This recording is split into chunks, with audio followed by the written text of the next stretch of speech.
오늘 저는 루키서 1장 19절부터 22절 말씀에 힘입어 베들레헴의 도착이라는 제목으로 여러분과 은혜 말씀을 나누고자 합니다.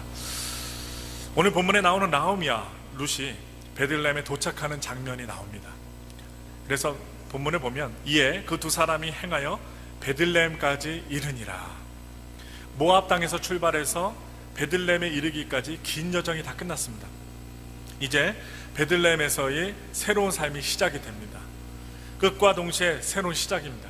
사람의 끝은 하나님께서 역사하시는 기적의 시작인 줄 믿으시기 바랍니다. 오늘 19절 하반부부터는 두 사람이 베들레헴에 이르렀을 때 동네 사람이 보여준 반응이 기록되어 있습니다. 동네 사람들이 이민을 간 이 나오미의 그 모습을 생각하고 반응하는 모습들이에요. 그래서 동네 사람들이 보여준 반응은 두 가지였습니다. 첫 번째 반응은 온 성읍이 사람들이 떠들었다는 것입니다. 그래서 내용을 보시면 온 성읍이 그들을 인하여 떠들며 이르기를. 베들레헴 온 성읍 사람들이 이 두 사람이 이야기를 했습니다. 이 구절에 떠들며라는 말이 나와요. 떠들며라는 말은 우리말 동사에는 잘 나타나 있지 않습니다만 원어에 보시면 여성이 주어입니다. 여성. 또 20절 19절 이후에 있는 20절에 보시면 나오미가 그들에게 이르되 라는 말이 나와요. 나오미가 그들에게 이르되 라고 기록되어 있는데 여기서 그들이라는 말도 남성이 아니라 여성을 가리키는 말입니다. 즉 여자들이 집집마다 돌아다니면서 나오미가 돌아왔어요 하고 떠든 것입니다. 10년이 넘는 세월 만에 나오미가 돌아왔습니다. 10년 동안 외국에 살았어요. 모압 지방에 살았어요. 베들레헴을 떠났어요. 그 사이에 나오미는 많은 일을 겪습니다. 이방 땅에 가서 새 터전을 일구느라 고생했습니다. 거기다 남편과 두 아들을 잃어버렸어요. 다 죽었어요. 나오미는 어쩌면 베들레헴 사람들이 기억할 수 있는 나오미보다 훨씬 더 나이 들어서 보였을지도 모릅니다. 왜? 고생했기 때문에. 남편이 죽었기 때문에.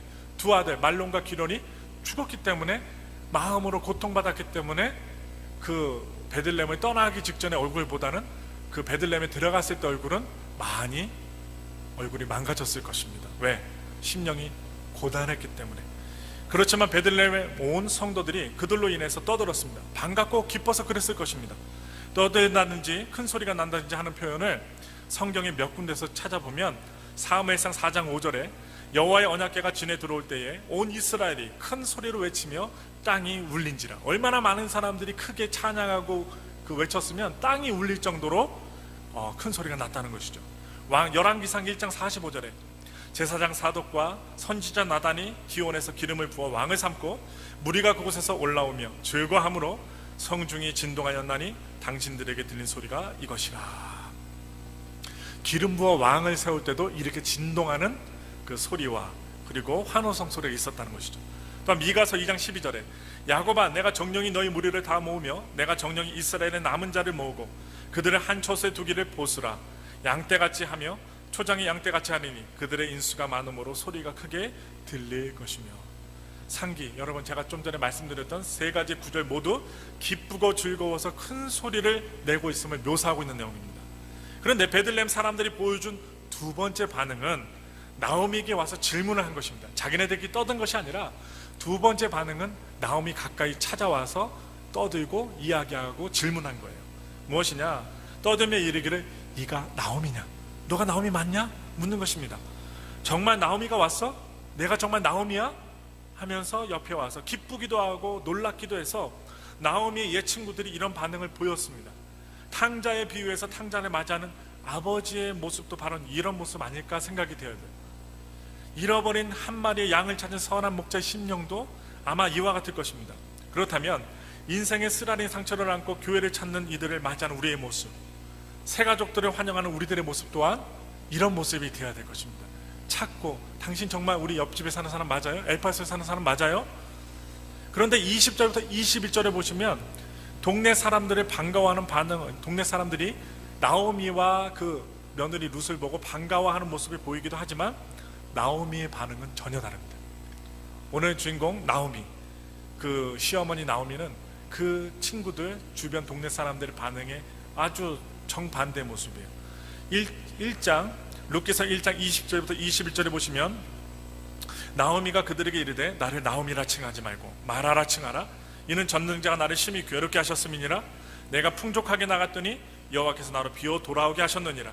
여호와께서 나를 징벌하셨고 전능자가 나를 괴롭게 하셨거늘 너희가 어찌 나를 나오미라 칭하느냐 하니라. 이렇게 대답을 해요.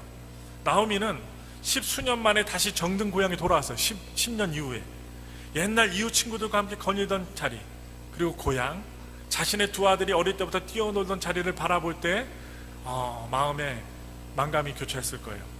여러분 같으면 어떻게 하셨겠어요? 감개가 무량하죠. 눈물을 왈칵 쏟을 것입니다. 그때가 생각나서. 나오미가 바로 그랬을 것입니다.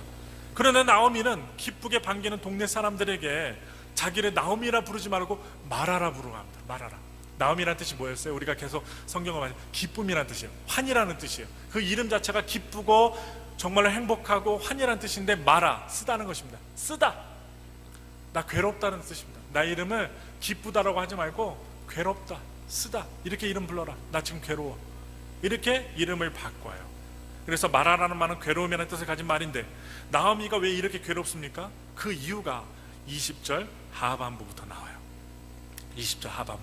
온 성읍이 그들이 인하여 떠듬이 이르기를 이가 나오미라 하는지라. 네, 이가 나오미라 하는지라. 그런데 뭐라고요? 20절 하반부에 나오미가 그들에게 이르되 나를 나오미라 칭하지 말고 마라라 칭하라. 이는 전능자가 나를 심히 괴롭게 하셨음이니라. 이는 전능자가 나를 심히 괴롭게 하셨음이니라. 어떻게 보면 나오미는 자기의 슬픈 상황을 모두 하나님 탓으로 돌리고 있는 것 같지만 단순히 그런 것만은 아닙니다. 삶의 주관자가 누구라는 것입니까? 뭐예요? 인간의 생사화복을 주관하시는 분 하나님이시며 모든 것은 우연히 되는 것이 아니고 하나님의 손에, 하나님의 주권에 달려있다는 것을 고백하고 있는 것입니다. 나오미는 하나님 앞에서 솔직했어요. 우리는 하나님 앞에 솔직해야 됩니다. 시편에 보면 이런 말이 자주 나옵니다. 하나님, 언제까지 이러시겠습니까? 악인이 이렇게 번영하고 의인이 괴로움을 당합니다. 이런 고백이 하나님 앞에 솔직한 모습 아니겠습니까? 내 심정에 정말 마음에 담고 있는 말을 그대로 하는 것, 솔직한 마음. 시편 13편 1절에 여호와여 어느 때까지니까 나를 영영히 잊으시나이까 주의 얼굴을 나에게서 언제까지 숨기시겠나이까 다윗이 고백했어요. 또한 시편 35편 17절에 주여 어느 때까지 관망하시니까 내 영혼을 저 멸망자들에게서 구원하시며 내 유일한 것을 사자들에게서 건지소서. 이 다윗이 쫓겨다닐 때 했던 말입니다. 대적을 사자라고 표현했어요. 내가 너무 힘이 고단하고 나를 괴롭히려고 하고 나를 참소하니 이 다윗은 하나님께 있는 마음 그대로 고백한 것입니다. 솔직하게. 그러니까 시편 41편 5절에 나의 원수가 내게 대하여 악담하기를 저가 어느 때나 죽고 그 이름이 언제나 멸망할 거하며. 또 나오미는요 사람 앞에서도 전혀 꾸밈이 없었습니다. 자기의 슬픔을 그대로 보입니다. 제가 왜 이런 성경 구절을 말씀드려요? 우리가 심히 괴롭고 힘들 때 하나님 앞에 기도할 때는 내 마음에 있는 것을 그대로 표현하셔야 된다. 꾸밀 필요 없어요. 가릴 필요가 없어요. 자기의 슬픔을 그대로 보였습니다. 나오미가 나는 지금 괴롭다, 이렇게 어려워졌다, 내가 망했다. 보통 사람은 그렇게 못합니다. 자기의 약점을 감추려고 애를 써요. 가난하면요 부자인 척 하려고 애를 써요. 그리고 어떻게 해요? 병이 있으면 병이 없는 척 하려고 애를 써요. 그래서 어떻게 합니까? 다른 사람들 앞에서 약점을 보이려고 하지 않는다는 것입니다. 그런데 다른 사람에게 자기의 어려운 현실이나 약점을 들키면 큰일이나 나는 것처럼 생각을 합니다. 많은 사람들이. 그래서 다 사람들 앞에서 꾸미고 가식적으로 행동하는 겁니다. 그것 가운데 한 가지가 뭐냐면 우리 한국 사람들의 잘못된 특성이 뭐냐면 그 명품을 좋아하는 겁니다. 명품으로 자기를 치장하는 거예요. 그래서 이 한국 사람들은 그랬지만 오늘 주인공 나오미는 그렇지 않았어요. 룻이 하나님 앞에 전적인 헌신을 하는 모습, 그 한 표본이라고 한다면 나오미는 하나님과 사람 앞에 정직하고 진실하고 솔직한 모습으로 우리에게 본을 보여준 사람으로 보여줍니다. 나오미 생각에 하나님이 자기를 심히 괴롭게 했는데 어떻게 괴롭게 했다는 뜻입니까? 룻기서 1장 21절, 오늘 본문에 아까 읽었지만 21절에 내가 풍족하게 나갔더니 여호와께서 나로 비어 돌아오게 하셨느니라. 풍족하게 나갔대요. 근데 이 베들레헴에 들어올 때는 비어서 돌아왔대요. 이 구절에서 두 가지 그 내용이 대조가 되고 있어요. 대조가 되고 있는데 하나는 풍족하게 나간 것과 하나는 비어 돌아온 것입니다. 풍족하다는 것은 양식이 풍족하다는 것이 아닙니다. 여자로서 풍족하다는 것입니다. 나갈 때 혼자 나간 것이 아닙니다. 사랑하고 믿고 의지하는 남편과 일단 의지가 되는 두 아들과 함께 든든하게 나갔습니다. 재산과 함께. 그런데 그 둔둔한 두 아들과 남편과 함께 나갔는데 여인으로서 더할 나위 없이 풍족한 모습이죠. 돌아올 때는 아무도 없이 혼자 비어 돌아왔다는 거예요. 남편도 죽고 두 아들도 죽었습니다. 4명이 나갔는데 누구만 왔어요? 자신 혼자만 왔어요. 한 명밖에 없어요. 4명이 이민 갔는데 한 명 혼자 온 거예요. 근데 거기 하나는 플러스 알파, 룻 하나 붙여줬죠. 남편 없고 애기 없는 룻, 며느리 한 명만 붙여갖고 왔어요. 여호와께서 나로 비어 돌아오게 하셨느니라. 21절 상반절에 나오는데 여호와에 의해서라는 것입니다. 삶의 주관자가 여호와라는 것입니다. 인생의 생사복이 하나님의 손에 달려있다는 것을 고백하는 장면이에요. 그런데 21장 하반절에 보시면 보세요. 내가 풍족하게 나갔더니 여호와께서 나로 비어 돌아오게 하셨느니라. 여호와께서 나를 징벌하셨고 전능자가 나를 괴롭게 하셨거늘 너희가 어찌하여 나를 나옴이라 칭하느뇨 하니라. 기쁨이란 뜻을 갖고 있는 나오미가 그 이름을 감당하지 못했다는 것입니다. 그리고 차라리 이런 자기의 상황에 맞게 마라라는 이름을 부르라고 합니다. 나오미와 룻이 함께 돌아와서 어디에 거했을까요? 엘리멜렉의 옛집에 거했을까요? 옛날 살던 집에 거했을까요? 아니면 남의 집을 얻어 임시로 살게 되었을까요? 또 베들레헴 사람들이 나오미와 같이 온 룻에 대해서는 어떠한 반응을 보였을까요? 성경의 저자는 22절에서 그런 것에 대해서 우리에게 말씀해 주지 않고 있습니다. 어디에 살았다, 어느 집을 얻었다, 그리고 어디에서 누구와 함께 살았다 말하지 않습니다. 그냥 침묵을 지키고 있어요. 단지 나오미와 함께 온 여인을 간단하게 소개합니다. 1장 22절입니다. 한번 볼까요? 나오미가 모압 지방에서 그 자부 모압 여인 룻과 함께 돌아왔는데 그들이 보리 추수 시작할 때 베들레헴에 이르렀더라. 이름은 룻이요, 출신은 모압이요, 나오미와 관계는 며느리요. 이것이 다입니다.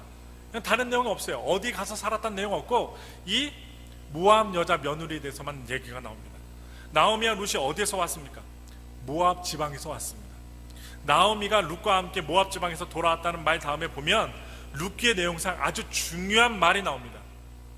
그들이 베들레헴에 돌아온 것이 언제였습니까? 보리 추수 시작할 때라고 합니다. 보리 추수 시작할 때. 이들이 보리 추수 시작할 때 돌아왔다는 것은 대단히 중요한 말씀입니다. 1장 1절에 나오미가 베들레헴에 그 베들레헴 떡집을 떠날 때에는 어떠한 때였는가 살펴보니까 그 땅에 흉년이 들었을 때입니다. 1장 1절에 나와요. 그 땅에 흉년이 들었을 때, 베들레헴에 흉년이 들었을 때 떠났어요. 그런데 나오미가 돌아올 때는 보리를 추수하는 시기에 돌아왔다는 거예요. 그것도 추수가 막 시작되었을 때에 곡식이 무르익고 곡식을 거둘 때에 풍족할 때 들어갔다는 거예요. 그래서 룻기서 2장 23절의 말씀을 살펴보니까 이에 룻이 보아스의 소녀들에게 가까이 있어서 보리 추수와 밀 추수를 마치기까지 함께 떠갑니다. 이 지역에서 보리 추수가 끝나자마자 밀 추수가 시작됩니다. 보리 추수는 언제 추수하느냐? 4월에서 5월경에 추수를 하고 밀 추수는요 5월에서 6월에 추수를 합니다. 그러니까 4, 5월 보리 추수하고 5, 6월 밀 추수를 곧장 이어서 추수를 합니다. 추수 때라고 하면 우리에게 무엇인가 풍족하고 넉넉하다는 인상을 줍니다. 추수라는 말이 들어갑니다. 나갈 때는 흉년이 되어 참 쓸쓸하게 나갔는데 그런데 돌아올 때는 추수할 때였다는 것입니다. 만약 이렇게 쓰여 있었다면 어떻게 생각해 볼지 궁금합니다. 뭐냐? 나오미가 모압 지방에서 그 자부와 모압 여인 룻과 함께 돌아왔는데 그들이 올 때는 찬바람이 불 때였더라. 곡식이 없을 때였더라. 흉년이 들었을 때였더라. 이렇게 말씀이 나왔으면 우리가 그냥 지나갈 말씀, 이상한 말씀인데 보리 추수할 때에 돌아왔더라 나옵니다. 그래서 을신년스럽고 황량한 그 말씀이 아니라 좀 뭔가 준비되어 있는 듯한 하나님의 계획이 있는 듯한 말씀이 준비되어 있어요. 이렇게 되면 나갈 때보다 더 암담한 상황이 됩니다. 그런데 그들이 도착할 때는요 보리 추수할 때였다고 말하고 있어요. 이 구절은 우리에게 즐겁고 희망이 있고 일이 잘 될 것 같은 예감을 불러일으켜요. 그래서 우리가 살다 보면은 때로는 흉년을 당할 때가 있고 보리 추수 시작을 맞이할 때도 있다는 것입니다. 기쁠 때가 있으면 슬플 때가 있다는 것입니다. 그러나 모든 것을 주관하시는 분은 하나님이시라고 했습니다. 괴로울 때나 즐거울 때나 흉년일 때나 보리 추수를 시작할 때나 항상 우리를 돌보고 거느리시는 분은 오직 하나님이십니다. 그래서 우리가 성공했다고 교만할 필요도 없고 어려운 일을 당했다고 실망하거나 절망할 필요가 없습니다. 하나님께서 우리를 위해 때로는 햇빛을 주실 때도 있고 그리고 때로는 비를 주실 때도 있다는 것입니다. 1년 365일 내내 햇빛만 든다고 생각해보세요. 이 엘파소에요, 비가 한 번도 안 오고 그냥 햇빛만 쨍쨍 튄다고 생각해보세요. 90도 100도 된다고 생각해보세요. 여러분, 더욱더 사막화가 됩니다. 근데 비를 주시잖아요, 감사하게. 그래서 햇빛도 주시고 비도 주시는 하나님. 그 땅은 사막이 되어버려서 햇빛이 너무나도 비치면 살 수 없을 거예요. 그런데 하나님께서 필요에 따라 적절하게 비를 주시기도 하니, 햇빛을 주시기도 하니, 그러므로 어려울 때 낙심할 필요가 없다는 말씀입니다. 여러분 마음속에 있는 근심, 걱정, 불안, 초조, 공포를 믿음으로 다 날려버리시길 부탁을 드립니다. 하나님의 자녀들은 저들의 마음속에 이런 것들이 틈타지 못하도록 마음을 지켜야 돼요. 오늘 그 며느리 룻과 시어머니 이 나오미는 어떠한 마음 가졌어요? 다시 고향으로 돌아가자. 주님이 계신, 하나님이 계신 고향으로 돌아가자. 내 고향 가면 하나님이 계시니 우리들 그래도 주님의 은혜를 받을 거야 하면서 한 걸음 한 걸음 나가는 모습이 있습니다. 여러분, 베들레헴이 뭐라고 했어요? 떡집이라고 했죠. 여러분, 저는 말씀드려요. 우리의 마음을 지키고 생각을 지키고, 또 우리에게 어려움이 있다 할지라도, 조금 이렇게 잠을 못 주무시고 좀 힘든다 할지라도 하나님의 은혜를 간구하며 주님 앞에 나아갈 때 사막이 아니고 흉년이 아니고 보리 추수하고 밀을 추수하는 그때에 우리가 가게 될 줄 믿습니다. 하나님의 은혜가 준비되었음을 믿으시길 바라고, 일주일 생활 속에서 새벽 예배와 수예배, 금요예배 또한 일하시면서 희망과 소망 갖고 승리하시는 우리 엘파소 수목회 모든 성도들 되시길 예수님의 이름으로 축원합니다.